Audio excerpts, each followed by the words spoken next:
apologize for that, guys. Apparently my phone's running out of memory, so I'll have to get that straightened out right away. I just deleted a couple videos, so hopefully that lets me at least finish this one, so we don't have any more of these two-part videos. But anyway, it was one of those metal bunk beds that had the double bottom, and the frame kind of came down and then went out, but it had a metal ladder on it. Anyway, I'm laying in the bed. I had the covers pulled up to my chest, laying on my back. Completely dark in the basement. There's just these little windows that are above the ground. They're maybe like 1 by 3 windows. They're just these little tiny windows. And I'm laying there. It's completely dark. No sounds are heard or anything. And then without warning, the covers just basically got yanked off of me. It was like somebody was standing at the bottom of the bed and just yanked them as hard and as fast as they could off the bottom of the bed. Well, this, of course, freaked me out. I mean, I was completely awake. I wasn't even close to, like, it wasn't one of those things where you start to fall asleep and you, like, catch yourself and you spaz out or whatever and you wake up when you move, you know, you jerk. It wasn't anything like that. Like, the covers literally flew off of my bed like 100 miles an hour. It was like the greatest force ever. And I had a light on a nightstand behind my head.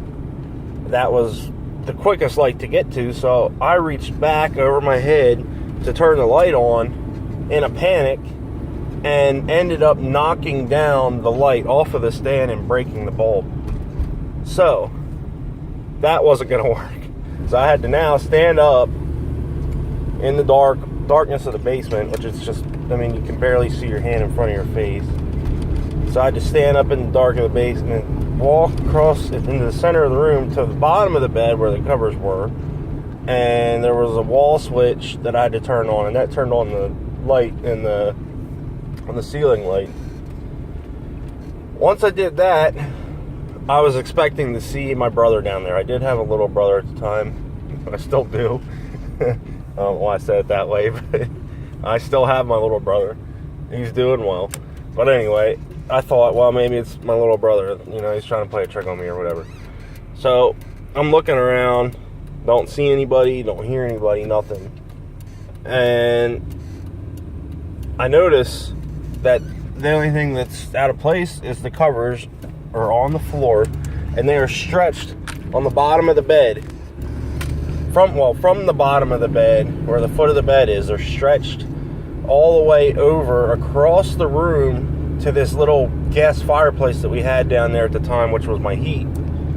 And it was almost like somebody pulled them like as far as they could and then bunched them up like in a line, like trying to make like a skinny line of covers. I guess is the best way to describe it. So not only was there no way that the covers couldn't have flew off me like that, but for them to land in that way, it's just not possible. Like, they weren't all bunched up on a bunch on the ground. They were stretched basically from the foot of the bed about 5 feet from the bed to the fireplace, and then they were like kind of like bunched, like somebody took both their hands and kind of just bunched it up into a straight line. So I scanned the whole basement now. I mean, I'm looking around. I go, there's this like utility room area. I go in there and look and everything. Nothing. Nobody's there at all. So the next day, needless to say, if I was going to get any sleep to begin with, it didn't happen that night, especially after that. So the next day, we're going out for breakfast on our way to the beach, and I'm sitting there and I'm like, should I tell my parents? They're gonna think I'm crazy if I tell them this, you know, but I gotta tell them. I gotta tell somebody. It was just driving me crazy inside. So I bring it up. Of course, they know nothing about it. They thought it was weird. My brother vows that he didn't do it, and I believe that because there is no way to get down this basement steps without making some kind of noise. Trust me, I've tried lots of times. I used to try to sneak out all the time. You cannot. The house was built in the 50s, But those basement steps are they're pretty shaky, they're loud, and there's just no way for a human being to get up and down those steps without making some kind of noise. And me being fully awake, I would have heard somebody coming down, and I definitely would have heard my brother running away up the stairs. So, yeah, I never did really find the cause for it.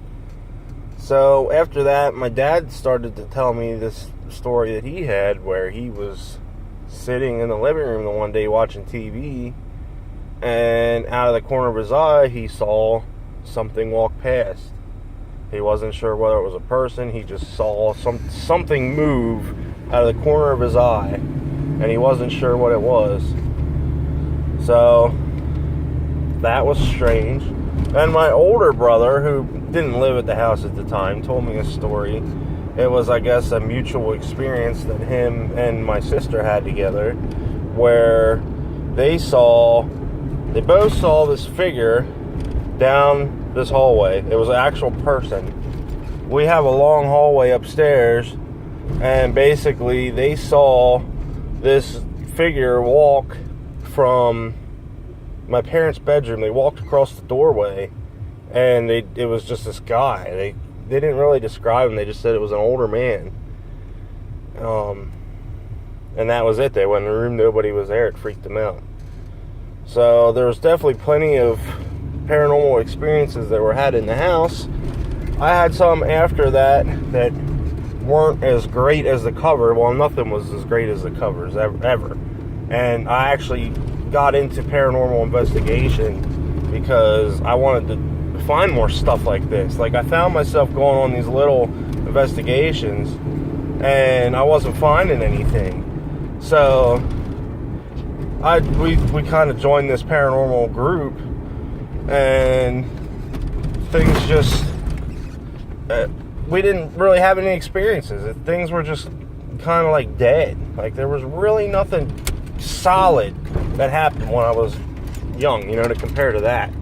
Like, I guess I was kind of searching for my next greatest thing that would happen. Like, something better than the cover incident, but I never experienced it. Which kind of started to make me not believe again. Well, then I started to doubt myself. Like, even though I'm 100% sure I didn't kick those covers off, and there's no way that happened, there's no logical explanation. Now I'm trying to find things, and nothing's happening, or it's so minuscule, or like, I do try to disprove things, all while the door's shutting could be a draft or whatever. I'm not one to just jump and say, yep, that's a ghost, I try to disprove things. And a lot of the things that did happen were just things that could have been easily explained by, draft of wind, or, something like that, radio interference. But, yeah, so, I don't know, like, when I was young, I definitely believed in ghosts. Now it's like, I feel like nothing has happened in such a long time to me that I'm starting to lose that belief. So, I don't know, maybe I'm just weird with that, but I almost need something to happen to me again, like it did back then, and that would maybe get me believing in it. But I don't know, I just find it hard to believe that, after all this searching and all this equipment that we use and everything else, that there's things out there, and that, well, this is gonna, you go to this place, you're definitely gonna see something, you should, but then nothing happens. It's just like, I don't know. So, guys, well, I just got to work, so I'm gonna end the vlog. But, I mean, what are your opinions on spirits, ghosts, supernatural? Do you have any stories, any experiences you want to share down below? Please let me know. I'm definitely into all that kind of stuff. I love hearing people's experiences and stories. I find them interesting. So, yeah, have a good one, guys.